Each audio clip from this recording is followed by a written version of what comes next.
ప్రేక్షకులందరికీ నమస్సుమాంజలి. మనం ఇప్పుడు మార్చి నెల ఆహ్, వారం వారం మాస ఫలాలు చెప్పుకుంటున్నాము. మార్చి నెలలో ముఖ్యంగా 3వ తారీఖున సంపూర్ణ చంద్రగ్రహణం ఉంది. ఈ చంద్రగ్రహణం మధ్యాహ్నం 3/3/2026 మధ్యాహ్నం 3:21 పడుతుంది. మళ్ళీ అది విడుపు ఎప్పుడు అంటే 6:49 అది విడుస్తుంది. ఇది పుబ్బా నక్షత్రంలో గ్రహణం పడుతుంది కనుక సింహరాశి వారు పుబ్బా నక్షత్ర జాతకులు ఈ గ్రహణాన్ని చూడకూడదు. వాళ్ళు తగిన జాగ్రత్తలు తీసుకోవాలి. వీళ్ళు గ్రహణం తర్వాత స్నానం చేసి దీపం వెలిగించుకోవాలి. ఇంకా వీళ్ళు ఒక బ్రాహ్మణుడికి బంగారం, వెండి, బియ్యం, వస్త్రాలు ఇట్లాంటివి దానం చేయాలి. ఈ నక్షత్రానికి వాళ్ళకప్పుడు నక్షత్ర దోషం తగ్గుతుంది అన్నమాట, గ్రహణ దోషం తగ్గుతుంది. ఇక ఈ నెలలో ముఖ్యంగా 19వ తారీఖున ఉగాది పండుగ వచ్చింది. 19వ తారీఖు ఉదయం 6:51 వరకు కూడా అమావాస్య ఉంది. 6:51 తర్వాత శ్రీ పరాభవ నామ సంవత్సర చైత్ర శుద్ధ పాడ్యమి మొదలవుతుంది.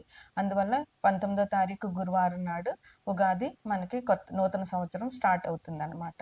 అందుకని అందరూ కూడా ఉగాది రోజున తగినంతగా దేవాలయాలు దర్శించడము, పూజ చేసుకోవడము, బాబా పూజ చేయడము ఇట్లాంటివన్నీ చేసుకోవాలి. ఈ గ్రహణానికి మీరు గ్రహణానికి ముందు అంటే 3 గంటలకు పడుతుంది కనుక మధ్యాహ్నం తొందరగా గ్రహణానికి ముందే మనకి తిన్నది అరిగిపోవాలి కనుక తొందరగా భోజనం చేయడము.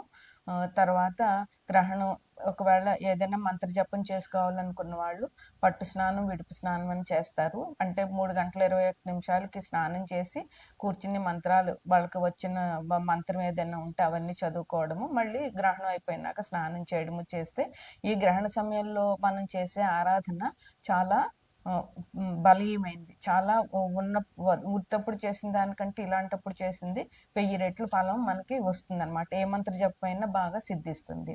ఇది తప్పకుండా చేయవలసినటువంటి మార్చి నెలలో మనకు ముఖ్యమైనటువంటి విషయాలు. ఇక్కడ తదుపరి వృషభ రాశి. వృషభ రాశికి అధిపతి శుక్రుడు. వృషభంలో కృత్తిక 2, 3, 4 పాదాలు, రోహిణి 4 పాదాలు, మృగశిర 1, 2 పాదాలు ఉంటాయి. ఈ వృషభ రాశిని లగ్నంగా చేసుకుంటే కనుక 2వ ఇంట్లో అంటే మిథునంలో గురువు ఉన్నారు, సింహంలో కేతు ఉన్నారు, కుంభంలో రాహువు, రవి, కుజుడు, బుధుడు, శుక్రుడు 5 గ్రహాలు ఉన్నాయి.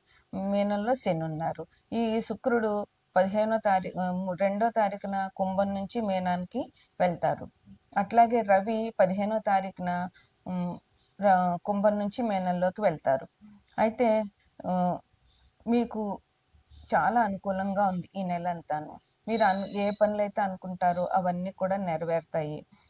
మీకు ధనం బాగానే లభిస్తుంది, సమాజంలో గౌరవం లభిస్తుంది, మీరు విలువైన వస్తువులు కొంటారు. అట్లాగే నూతన వస్త్రాలు, ఇంటికి కావాల్సినటువంటి వస్తువులు అవన్నీ కొంటారు. స్త్రీల వల్ల మీకు పనులు జరుగుతాయి. మీ స్త్రీల వల్ల మీకు కొన్ని పనులు జరుగుతాయి అన్నమాట. దీర్ఘ కాలం నుంచి అనారోగ్యంతో బాధపడుతున్న వాళ్ళకి ఆరోగ్యం అనేటటువంటిది సిద్ధిస్తుంది అన్నమాట. ఇంకా రాజకీయాల్లో ఉన్నటువంటి వాళ్ళకు కూడా ఈ మాసం చాలా బాగుంటుంది. ఇక 10వ ఇంట్లో రాహు ఉన్నాడు. మీకు వృషభాన్ని లగ్నంగా చేసుకుంటే 10వ ఇంట్లో రాహు ఉన్నారు. అందువల్ల 11లో శని ఉన్నారు. వీళ్ళ వల్ల మీకు రాజయోగం, ఎందుకంటే శని 11 లాభంలో ఉన్నాడు, 10వ ఇంట్లో రాహు కూడా మంచిదే కనుక మీకు ఏ పని మొదలు పెట్టినా కూడా మంచి విజయం ఉంటుంది. మీకు రాజయోగం పట్టినట్టుగా ఉంటుంది అన్నమాట. ఇంకా ఉద్యోగులకైతే చాలా బాగుంటుంది. వాళ్ళ అనుకున్నటువంటి గోల్కి రీచ్ అవ్వగలుగుతారు. వాళ్ళకి అధికారం నుంచి ప్రశంసలు అందుతాయి. వాళ్ళు వర్క్ బాగా చేసుకుంటారు, ప్రమోషన్లు ఉంటాయి. వాళ్ళ ఉద్యోగులు ఏ రకమైతే ఆశలు ఉన్నాయో ఆశలన్నీ కూడా వాళ్ళకి తీరే అవకాశం ఈ మాసంలో బాగా ఉంది. ఇంకా విదేశీ సంబంధాలు, విదేశీయానం వెళ్ళాలనుకుంటున్న వాళ్ళకి కూడా ఇప్పుడు బాగానే ఉంది. టెక్నాలజీ కూడా బాగా డెవలప్ చేసుకోగలుగుతారు. అయితే మీరు రాహు గురించి అమ్మవారికి, దుర్గాదేవికి పూజ చేయడము, శనికి అభిషేకాలు చేయడము, అదే ఉగాది రోజున దేవాలయ సందర్శనం చేయడము, గ్రహణం మీకు ఇబ్బంది ఏముండదు. గ్రహణ సమయంలో మాత్రం జాగ్రత్తగా ఉండడము, అదే గర్భిణీ స్త్రీలైతే జాగ్రత్తగా ఉండడము చేయాలి. ప్రత్యేకంగా మీరు చేయాల్సిన పరిహారాలు ఏమీ లేవు. నిత్య దీపారాధన చేసుకుంటే మీకు చాలా బాగుంటుంది. ఇది వృషభ రాశికి ఈ మాస ఫలితాలు. తదుపరి రాశి మేనరాశి. మేనరాశికి అధిపతి గురువు. మేనానికి పూర్వభద్ర 4వ పాదము, ఉత్తరాభద్ర 4 పాదాలు, రేవతి 4 పాదాలు ఉంటాయి ఈ ఈ రాశిలో. మీనరాశిని లగ్నంగా చేసుకుంటే లగ్నంలో శని ఉన్నారు, మిథునంలో గురువు ఉన్నారు, సింహంలో కేతు ఉన్నారు, వ్యయంలో రవి, రాహువు, శుక్రుడు, కుజుడు, బుధుడు, ఇన్ని గ్రహాలు వ్యయంలో ఉన్నాయి. ఇది మీనరాశి వారికి కూడా ఇది చాలా ఇబ్బందికరమైన పరిస్థితి. వ్యయం అంటేనే ఖర్చు, వ్యయం అంటేనే హాస్పిటల్ ఖర్చులు, అనారోగ్యము, దీర్ఘకాలిక అనారోగ్యాలు ఇలాంటివన్నీ సూచిస్తాయి 12వ ఇల్లు. అందులో ఇన్ని పాపగ్రహాలు ఉన్నాయి అని అంటే మీన రాశి వారికి చాలా కష్టకాలం అనే చెప్పొచ్చు. ఒక్క శుక్రుడు మంచి గ్రహం అయినా కూడా ఇన్ని పాపగ్రహాల మధ్య శుక్రుడు మాత్రం ఏమీ చేయలేడు. ఇంక లగ్నంలో శని, అందుకని వీళ్ళకి ఎటు చూసినా ముందు వెనక కూడా మంచిగా లేదు కనుక మీన రాశి వారికి ఈ సంవత్సరం చాలా కష్టమే. ఎందుకంటే శని ఈ సంవత్సరం అంతా కూడా లగ్నంలోనే ఉంటారు. రాహుకేతులు కూడా ఇంకా ఇంచుమించు ఈ సంవత్సరం చివరి వరకు ఉండే అవకాశం ఉంది కనుక ఇప్పుడప్పుడే వాళ్ళు స్థాన మార్పు లేదు. ఇక ఒక్క శుక్రుడు మాత్రం 2వ తారీఖున కుంభం నుంచి మేనంలోకి ఎడతారు. రవి 15వ తారీఖున కుంభం నుంచి మేనంలోకి ఎడతారు. ఇంక ఎప్పటికీ రాహువు, బుధుడు కూడా ఎన్నాళ్ళు ఉండడు. రాహు మాత్రం వ్యయంలోనే ఉంటాడు కనుక ఆ ఇబ్బంది, రాహు వల్ల వచ్చేటటువంటి వ్యయాలు, ఖర్చులు, మోసాలు ఇవన్నీ కూడా భరించగలిగే శక్తి మీనరాశి వారు అలవాటు చేసుకోవాలన్నమాట. అట్లాగే అకారణంగా మీరు ఏం మాట మాట్లాడినా గొడవకి వెళ్ళిపోతూ ఉంటుంది. అలాగే స్థల మార్పులు, ఉన్న ఇల్లు మారడము, ఉన్న ఉద్యోగం మారడం ఇట్లాంటివి జరిగే అవకాశాలు చాలా ఉన్నాయి. అందువల్ల జాగ్రత్తగా ఉండండి. విదేశాలకి, దూర ప్రాంతాలకి విదేశాలకు వెళ్ళే వాళ్ళకి బాగుంటుంది. రాహు వాళ్ళకి అనుకూలంగా ఉంటాడు. అందువల్ల విదేశాలు వెళ్ళే వాళ్ళకి మాత్రం ఈ నెల చాలా బాగుంది. అటువంటి ప్రయత్నాలు చేసుకోవచ్చు.